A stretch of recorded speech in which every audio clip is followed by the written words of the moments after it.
Welcome back to the Shipyard. Hmm, my apologies if my energy is down on this video. This is now the second time I'm recording my review of First Wave Attack Fighters, because the first time I hit a button and I was just recording my camera instead of also my screen. These things happen. Needless to say, First Wave Attack Fighters. Uh, they're a good ship. Well, a little history. When attack fighters came out as a resource, way back at the end of Dominion War, OP. So we're talking the very end of 2013, maybe spring of 2014. They they were very good, right? Fighters had to be attacked multiple times, one time per token, in order to kill them, remove them from play. However, they were a resource, so you were running them instead of flagship, fleet captain, sideboard, these amazing resources that since got retired. Now, all that being said, WizKids went, oh, you guys like fighters. Oh, let's make a retail version of each of them, right? We've got the sculpt. Let's make first wave attack fighters and the sixth wing patrol ship. Okay, fine. Only one downside. Now you could have as many fighters as you wanted because they were a retail ship. You weren't limited by the resource clause. So WizKids eventually made the rule that said, okay, you have to have a capital ship, a whole 4 plus for every fighter, every attack squadron slash shuttle slash docked ship you want. That was the big board cube, but that came later.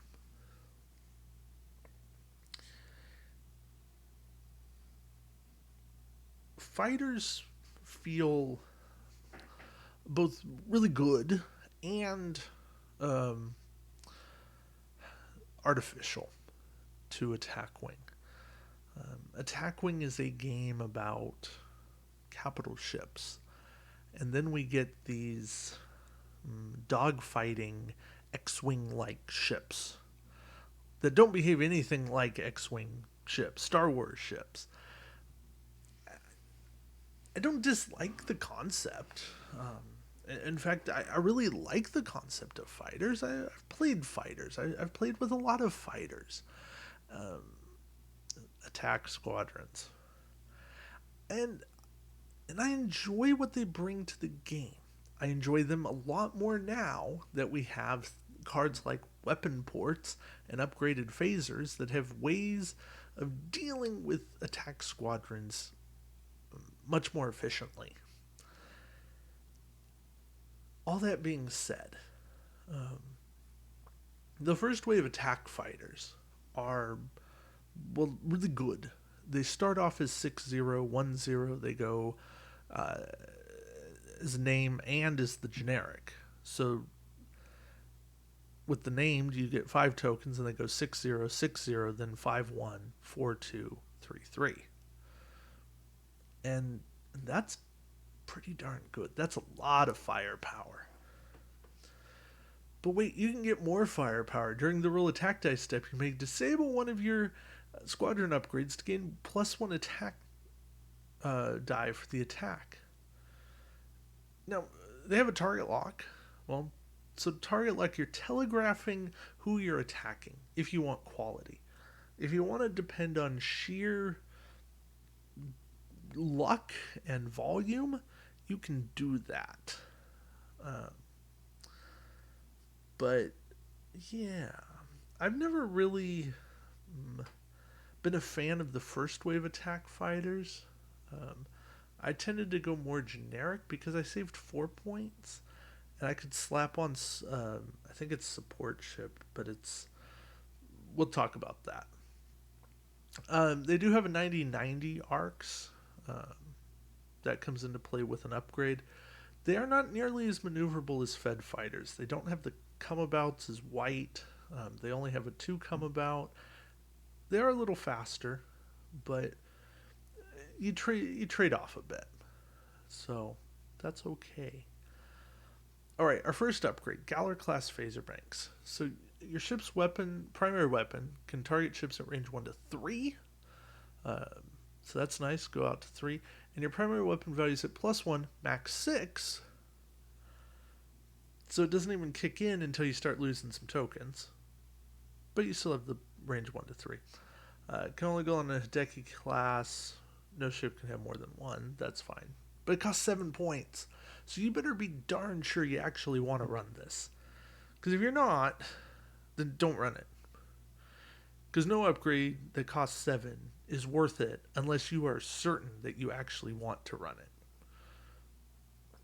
Alright, our next upgrade is Break Formation. An action if your ship is not within range 1 of a friendly ship, getting Lone Hunt vibes. Disable this card to immediately perform a free attack with your primary weapon of -1 attack die of -1 attack die. What does that mean? Grammar, right? Max the 3 attack dice. So, only at the very end can this drop below 3 attack dice. And I just don't like the way this is worded. Just let me make a 3-die attack. It would have been better. It would have been simpler. It would have been better worded. And for 5 points, I don't think that hurts.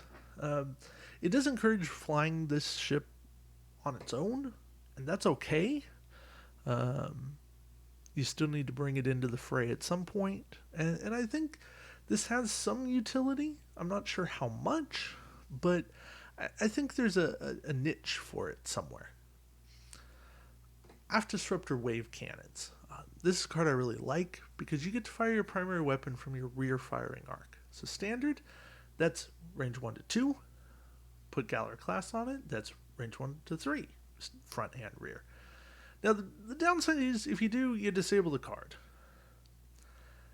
Would really love to see a time token version of this, because for 5 points, I don't want to have to spend my action to re-enable, but I'm willing to wait a little bit of time, because recharging, that's something I get. But still, it's a great card. Alright, Escort. Escort's a card as an action disable. It kind of scares me. Also, it's a card that feels, just the name, feels much more Federation than Cardassian. But you disable the card, target a friendly ship within range 1. Each time the target ship defends this round, it adds a number of defense dice to its roll equal to the number of attack squadron tokens on your ship card. So early on, you're given a bonus of, 3, because rule of 3. And then 3, and then 3, and then 2, and then 1. So it gets less good as you go. It was better when it could add 5. It's okay. Cover fire. This is another interesting one, but one that ultimately just fails a bit because it's a wind defending. Discard. To add the number of defense dice to your roll equal to your current primary weapon value. But rule of 3 came in and capped it at 3. So really, this only works at the very end when you are a 3-3 and you can add 3 to your 3 to go to 6.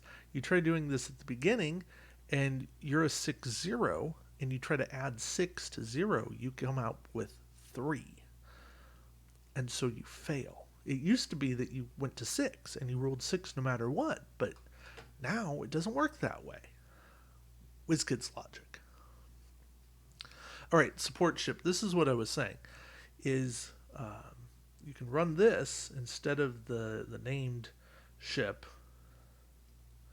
and you still come out the same, except you're getting a second use of 3-3 instead of 6-0, which, given how many upgrades work at 3-3 but not 6-0, you might actually want support ship. The downside is the generic ship, you're only getting 2 upgrade slots instead of 3, so you might end up not running this at all.